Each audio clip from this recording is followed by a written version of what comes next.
Hello everyone, I'm Renown Zero, and we are back again talking about the Spider-Man 2 game, which apparently, according to the writers, it would appear that Miles Morales, who is Miles Morales, is going to essentially take over as the Spider-Man of this game, which means that it's going to fail miserably when it comes out because the sales of Miles Morales weren't great. The Spider-Man Miles Morales game, so because even Marvel themselves can't even figure out that Miles Morales is Spider-Man, they can't figure out if he is Spider-Man, so they have to tell you in that subtitle that it's Spider-Man Miles Morales. They can't just put the name Spider-Man because they know people will be confused and figure out that Miles Morales is indeed not Spider-Man.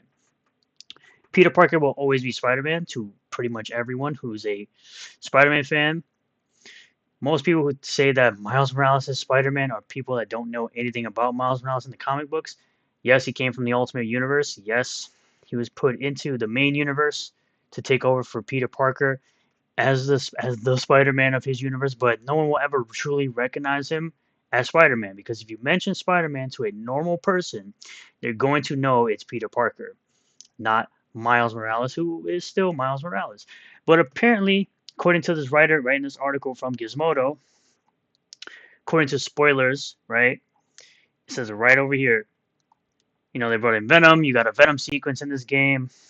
They only sold about 2.5 million copies in the first couple days, I believe, which isn't great considering the player base size of PlayStation 5, which is like 4 million, 40 million, sorry, 40 million. But there's a part right here in this article where some person asks, "You said earlier you basically knew right away that you wanted playable Venom. Does that also apply to ending this game with Miles as the quote main Spider-Man from now on?"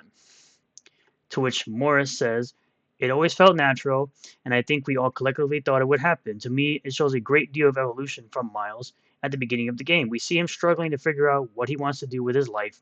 By the end, we have Miles carrying the burden of saving the city and also carrying Pete when Pete wasn't strong enough to carry himself at various points." That's what's been so cool about writing a story about two Spider-Men. They're both strong, and one of them can be strong when the other is not. By the end, Miles is more confident, and he's like, "Yeah, I got this. How much worse can things get after what we just went through? How much worse can things get? No one buys Miles Morales Spider-Man. Nobody cares." I could see Spider-Man 3 selling less than Spider-Man 2, considering it's only on PS5.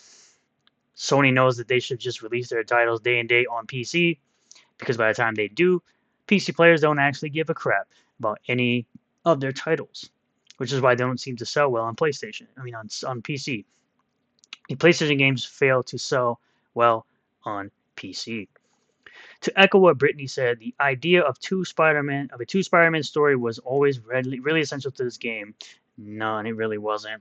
I think pretty early on we knew that we wanted to have that moment of handing the reins over, and as we developed it, as we started to lay down more track leading up to that moment, it just felt more and more right. I think it was John who wrote that scene in Aunt May's garage, and it's one of my favorite scenes. The way that Miles insinuates exactly what Pete is thinking and stops him from stumbling through trying to hand over the mask. Miles going, quote, I got this, bro." It's such a great moment between the two of them, and it felt like such a natural conclusion. I'm not sure when specifically we decided to do that, but it always felt like the only way the game could end. No, the game could end with, I don't know, Miles giving up the mantle, giving up the what they call a mantle, I guess, or giving up being a Spider-Man, not the Spider-Man, because that's Peter Parker. And they could have just let him say, "I'm too young for this," and let Peter be the Spider-Man of the universe. But of course, they want to push Miles so bad, even though his comics do not sell well, and that's just kind of how it is.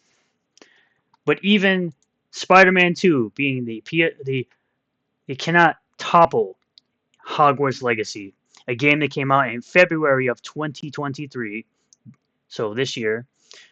It could not topple the giant that was Hogwarts Legacy on PlayStation 5 specifically. Coming to us from TrueTrophies.com, Spider-Man 2 can't top 2023's biggest PS5 game with 19% player spike. Marvel Spider-Man 2 peak PS5 player count falls 9.28% short of Hogwarts Legacy, making it only the second biggest PS5 game launch of 2023, which is completely sad considering it's it's it's a single player game just like Hogwarts Legacy, but Hogwarts Legacy is by and large a better game than Spider-Mid 2 by far. Better side quests, better written story, better character development. While the number of active PS5 players collecting Marvel Spider-Man 2 trophies is enormous, when it comes down to the biggest PS5 game of 2023, it seems Hogwarts Legacy still comes out on top despite a huge surge in Marvel Spider-Man 2 peak PS5 player count during the game's first full week after launch. The game still can't narrow the 9.28% player count gap needed to overtake Portkey Games' massive Harry Potter spin-off. It remains the second biggest PS5 game of 2023. We've been tracking the active player count of every big PS5 game launched in 2023 with our exclusive gameplay data from 3.2 million active PSN accounts, courtesy of our partnership with Game Insights. Using data samples taken throughout the year, we recently made a Marvel Spider-Man 2 versus Hogwarts Legacy PS5 launch comparison, in which we saw Marvel Spider-Man 2 arrive at a launch weekend that trumped Hogwarts Legacy's back in February 2023.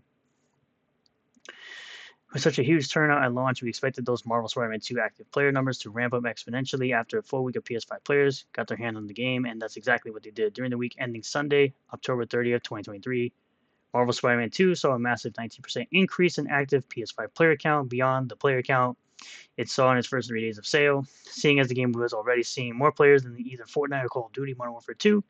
In that space of time, you can imagine how big a jump in active players that had been. However, as we pointed out in the launch comparison between the two games, Marvel Spider-Man 2 needed a significant player boost if it was going to catch up with Hogwarts Legacy's peak player count and take the biggest PS5 game of 2023 crown. The previous week, there was a 27.93% difference in the active player count between both games. Now there's only a difference of 9.28%. So as you can see, even with as big as the Spider-Man game was, the first one, couldn't topple a Harry Potter game that was claimed to be bigoted and phobic if you played it, because J.K. Rowling states facts of biology is real and there are only two genders and biological men shouldn't compete in women's sports. Even with all the quote-unquote boycotting, still cannot take down the monster that is Hogwarts Legacy, being the top played game of 2023 on the PlayStation 5. So at the end of the day, you got faltering sales. You got Spider-Man 2 not being able to surpass Hogwarts Legacy, a game that came out in February of this year, in player count. And then you want to push Miles Morales as the main Spider-Man of the game. So I don't see Spider-Man 3 doing better than Spider-Man 2 at this point. If you're going to completely remove Peter Parker, if you keep him in there for some kind of missions, I'm sure they'll do a little bit better. But if you completely remove him from the game, then I don't see any hope of Spider-Man 3 doing better than Spider-Man 2, in my opinion. But let me know what you guys think in the comments section down below. Let me know what you thought about Spider-Mid 2. Thank you all for checking out this video. I really do appreciate all the new subscribers, returning subscribers, new viewers, returning viewers. If you do like this video, hit that like button. Comment below what you feel about all this. Subscribe for more content. Hit the bell for notifications. Set the bell to all. That way you get notifications anytime I post a new video or live stream. And I'll see you all on the next one. Peace.